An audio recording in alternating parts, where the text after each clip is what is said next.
à tous mes fidèles sujets, aujourd'hui je vais donc vous présenter l'édition limitée Blu-ray 4K du film La Tulipe Noire, un film de 1964 réalisé par Christian Jacques avec dans les rôles principaux Alain Delon et Virna Lisi.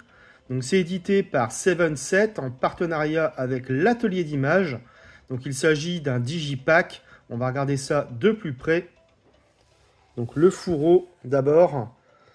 Donc sur le recto, on a un joli visuel avec donc en tête d'affiche Alain Delon, bien évidemment. Par contre, on a encore et toujours le même défaut. Donc imprimé en haut ici 4K Ultra HD, édition Prestige 4K Ultra HD plus Blu-ray.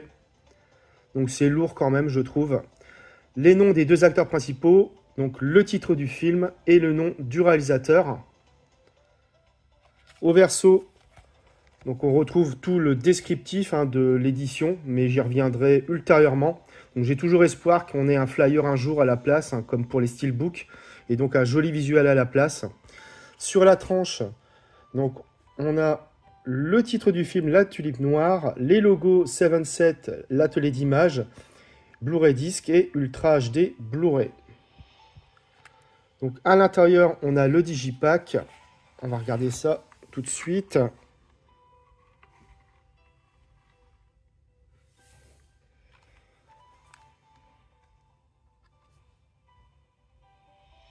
Alors, on va le déplier déjà pour voir qu'on a une très belle continuité sur les trois volets. Donc, vraiment superbe.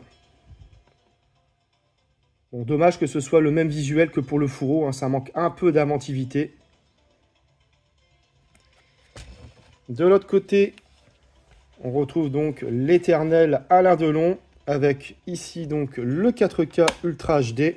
Avec une sérigraphie, ainsi que le Blu-ray,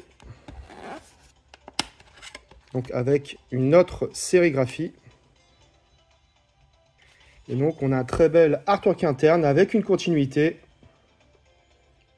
donc avec la dualité des deux personnages.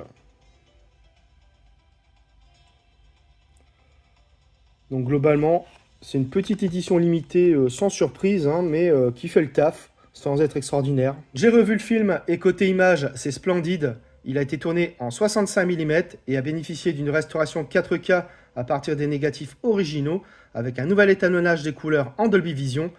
Le niveau de définition et de détail est superbe, que ce soit les décors, les costumes ou encore les visages des personnages, tels la tulipe noire avec sa cicatrice. Le master a été relativement bien nettoyé, mais il subsiste encore quelques imperfections. Le grain reste fin et stable. Le Dolby Vision apporte un étalonnage des couleurs somptueux. Les teintes s'avèrent lumineuses et intenses. C'est particulièrement visible sur le bleu du ciel, le rouge des costumes et du sang, ou encore le soleil éblouissant par exemple. Les noirs sont profonds et la compression solide. Bref, c'est une merveille que ce Blu-ray 4K proposé par 7-7 en partenariat avec l'Atelier d'Images. Au niveau des pistes sonores, on a du DTS HD Master Audio 5.0 et non 5.1 comme indiqué, ainsi que 2.0. Côté bonus, on retrouve inédit présentation du film par Philippe Lombard. Autour du film, documentaire avec les interventions de Michel Wynne, assistant réalisateur deuxième équipe, et Claude Carlier, maître d'armes et responsable des cascades. L'histoire de la tulipe, le film raconté par Denise Morlot, script du film, et Olivier Rachman, historien du cinéma, et enfin la restauration du film. Alors de quoi parle le film?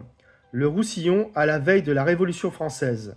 Masqué d'un ruban et surnommé la tulipe noire, un jeune aristocrate s'en prend aux nobles de la région en les dépouillant de leur fortune.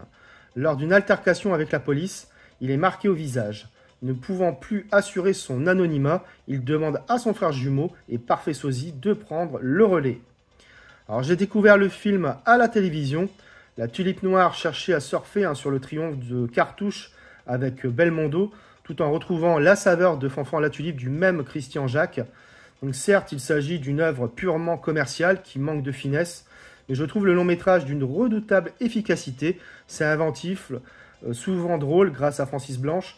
Et puis Delon n'a jamais été aussi bondissant et joyeux d'être enfin à la tête de son film en tant que star, sans avoir à tenir la dragée haute à des gabins et consorts. Il s'en tire très bien dans un double rôle, pas si évident à mettre en œuvre. La réalisation est dynamique et les autres interprètes sont tous au diapason de ce qui peut être considéré comme un modèle de divertissement de ces glorieuses années 60. Bref, La Tulipe Noire peut sembler un peu désuet aujourd'hui, néanmoins je prends toujours un certain plaisir à revoir ce film d'aventure où quelques atouts font encore mouche. Voilà, c'est tout pour cette vidéo, j'espère que vous l'aurez apprécié. Abonnez-vous, likez, partagez. On se retrouve très bientôt pour une nouvelle vidéo.